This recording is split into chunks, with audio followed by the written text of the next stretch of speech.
Hi everyone and welcome back to the channel. Today we are talking about the coffee culture in London versus the coffee culture in Greece. So if you want to hear me talking non-stop about coffee, then this is the place for you. Today is Monday. This is why I'm wearing this t-shirt, but when I upload this video it won't be Monday anymore, so don't get confused. Anyway, before we start with the video, subscribe to the red button down below and follow me on Instagram, which I'm gonna leave in the description box below and up on the screen. So let's get started.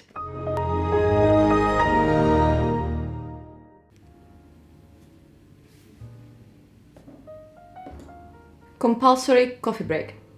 Where should we start? I think I'm gonna start by saying that in Greece we have a massive coffee culture, whereas the coffee culture in the UK is tea. Greeks are quite obsessed with coffee.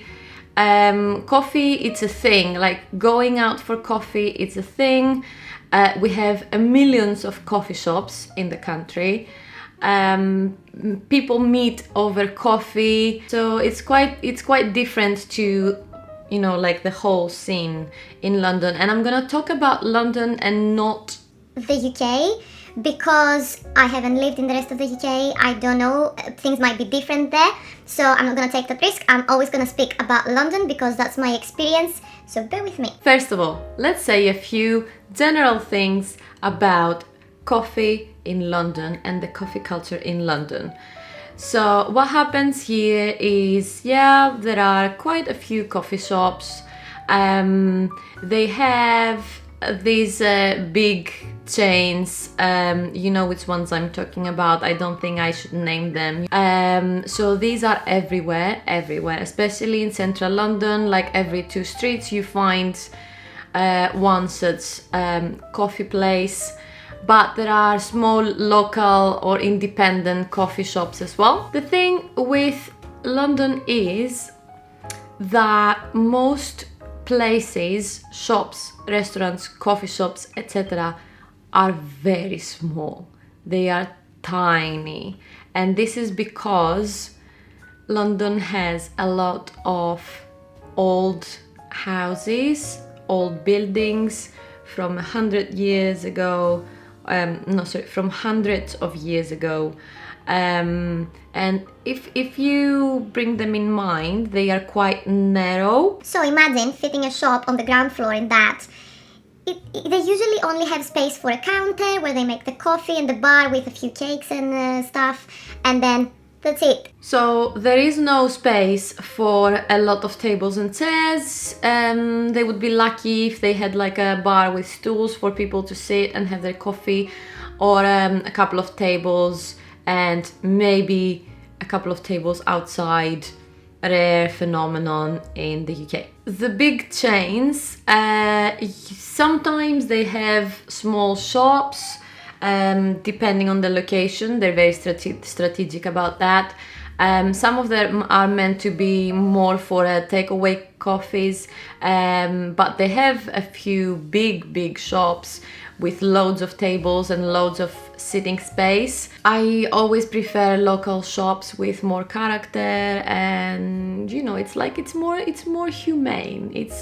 It's very different, and also supporting somebody who is not a massive corporation paying minimum wage. Yeah, that's another story. Coffee shops in London, they usually close quite early. I mean, some of them close, I don't know, by 6. Bigger stores, especially the chain ones, they might close at 7 or 8, sometimes even 9, depends how big they are, because they're coffee shops, so they close at night. Who drinks coffee? I mean, there are some people who drink coffee at night, not me. But yeah, they close because they serve coffee and that's it. They're not bars, they're not restaurants, so they don't stay open until late. On the other hand, I'm gonna talk to you a bit about what happens in Greece. So in Greece, the nice thing is that most of the coffee shops, that includes also, you know, like restaurants and bars and stuff, we have a thing about decoration. Usually shops coffee shops and going out in Greece, you will find very, very, very nice places. The spaces are almost always bigger compared to London shops. Very nice chairs, nice music, nice atmosphere, clean and tidy, designer chairs, very nice lighting, whatever. We have this thing about decoration, so you're drinking your coffee in style, enjoying the surroundings. You don't have coffee just to have coffee. That's the main difference between Greece and most countries in Europe, not just London. We don't have coffee for the sake of having coffee. In Greece, we have coffee usually to be with friends. To be with family. It's like a social situation. Yes, people are kind of addicted to coffee anyway, so they always have coffee throughout the day. You will always see them with like a coffee mug or coffee cups lying around in the house in every convenient corner, so you can always grab one and you're never out of coffee. Doesn't matter if it's cold. But we don't have coffee just to have coffee, and that's why you don't see many people getting takeaway coffee and drinking the coffee by themselves on the streets. No. In Greece, we have this coffee concept where we text friends and we're like, do you wanna get coffee sometime? And by that we mean, do you wanna go out for a coffee and catch up and talk about our lives for 2 or 3 hours while having one coffee? It's weird, but for us it isn't. For us, the weird thing is this not happening. A coffee in Greece can last 1 hour, 2 hours, 4 hours, sometimes 5 hours. And especially if you're having it with somebody else, or maybe like even a big group of friends, this is like a thing. You get the coffee just to be outside and be with your friends. You don't go to have coffee with friends, you have coffee to be with friends, if you understand what I'm saying. The same also goes for the drinking culture as well in the UK versus Greece. It's the same concept. We don't go out to have drinks, we go out to meet with friends, and having a drink is like a side effect of that. Does this make sense? Yeah, but that's gonna be another video probably, so we're not gonna talk about that now. Let's go back to coffee in London. So as you can imagine, because there isn't this culture of we're gonna sit down to have a coffee, most people in London get takeaway coffee. Their coffees are to go, and from my short experience working in a coffee shop in London, I would say 70 to 80% of the people that came to the shop, they wanted coffee to go and not to sit in. That might be also because of the very, very fast-paced life in London, because people don't have enough time to actually sit down. It might be not as well. I don't know. What's your opinion about that? If you live in London, let me know. But yeah, there's a big takeaway coffee culture here. Also, very important thing, coffees here contain a lot of milk. There is a lot of milk going around, a lot of coffees containing 3 times the amount of milk instead of coffee, like 1/3 coffee, 2/3 milk. That's not very common in Greece. In Greece we have our own coffees where you can't find in the UK, like the Greek coffee, frappe, which is not the frappe you know about. It's the original frappe, and it's the easiest coffee you can make.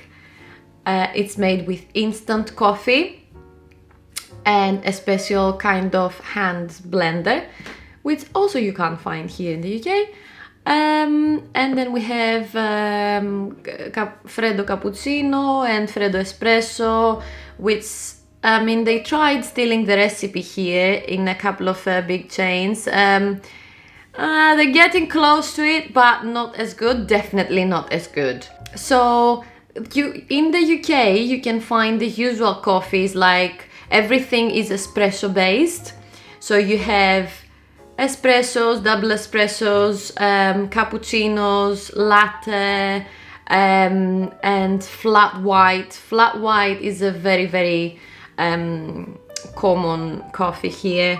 Also, we have Americanos, and then you have, if you go like to one of these chain coffee shops, you might also find mocha, frappe, bujuju, chino, minno, caramelized, and then lollipops on top, and umbrellas, and a little bit of cinnamon and chocolate, and then sprinkles of glitter. Yeah, no, that's not a thing in Greece. We usually order like 2 or 3 different main coffees that we have. We are quite traditional with our coffees. If we're gonna go get coffee, we mean coffee. We don't mean caramel and chocolate and whatever and vanilla and whatever.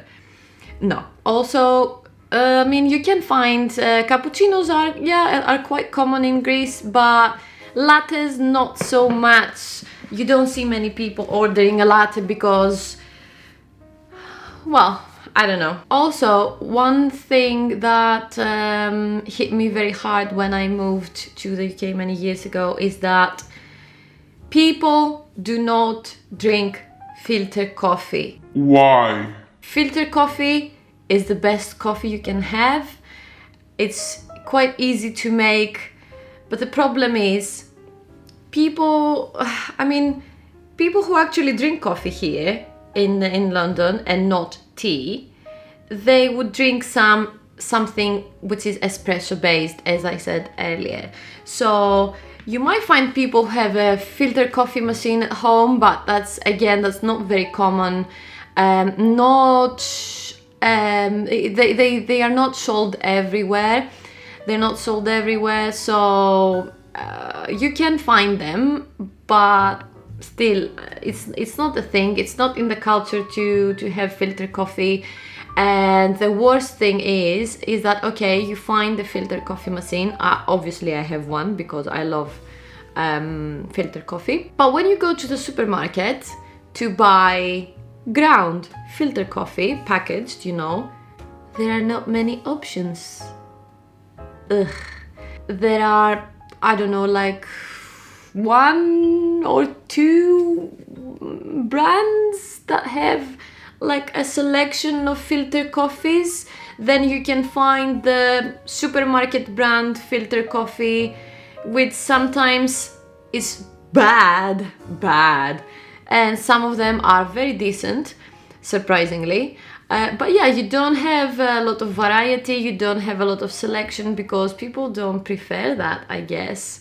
So yeah, that's the other thing. And also, if you go to buy coffee outside or go for a coffee out in a shop, I think in my 7 years of living in London, there was only maybe 1 time I found a shop that had filter coffee. And I was like, why? It's quite easy, it's tasty, decent compared to bad espresso coffees. The last few years, people in London and offices in London prefer these capsule espresso machines, like Nespresso and stuff like that, which I find disgusting. I think they just rip my stomach apart, and it's just not good quality coffee. Even if you buy expensive capsules, I don't know, it doesn't work for me. It might work for other people, but still I find that this is a very, very lazy way of making coffee.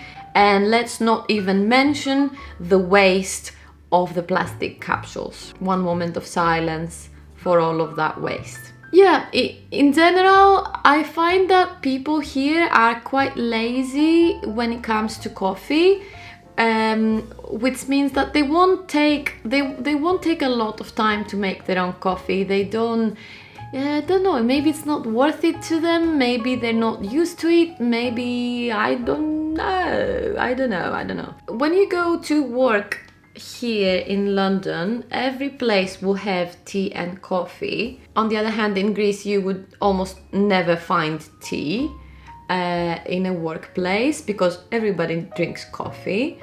And yeah, so what they have here is usually this very, very bad quality instant coffee. If you're lucky, you might get a capsule espresso machine. If you're super lucky, and bigger offices and companies might have a bigger coffee machine that makes more kinds of coffee, either like you press a button and it makes it automatically, or I don't know, they might have also like a coffee grinding machine, which usually makes better quality coffee. But still, even in offices, you will almost never find a filter coffee machine. Sad. To me, this is sad. Let's go back to Greece now. It's funny because, as I said before, if you meet a Greek person, they're usually holding on to a coffee for the whole of the morning. They might even stretch it out to like 5-6 hours. They have a bit, then they forget about it, they put it aside, and then it gets super cold, but it doesn't matter, they're gonna finish it, and they just might have this mug or glass in front of them until it gets dark outside. Especially if you meet a Greek person having frappes last for hours, centuries, like from the moment you wake up until the moment you go to sleep or have dinner. You might have a glass of frappe in front of you with the straw, then you have a bit, then you leave it, and then a little bit again, then you forget about it, and you're like, oh, there's a bit of coffee here, okay, let's continue drinking that. As far as the Greek coffee is concerned, Greek coffee is a very, very different kind of coffee. If you know about Turkish coffee, it's almost the same thing, but a different variety of ground coffee. But the way we make it is the same. a lot of people share the same coffee recipe, let's say in Greece, Turkey, Armenia, I don't know, maybe even in some of the Middle Eastern countries. So you basically bring the coffee to boil, and you don't filter out the coffee ground like sticks to the bottom of the cup, and we drink them in like very, very little cups. They look like espresso cups, but maybe like a tiny bit bigger. I think that was it regarding the video. Let me know if you have additional thoughts. I would love to hear them in the comments. What's your country's coffee culture like? Please let us know. If you live in London, let me know how you find the coffee culture here, or what coffees do you prefer.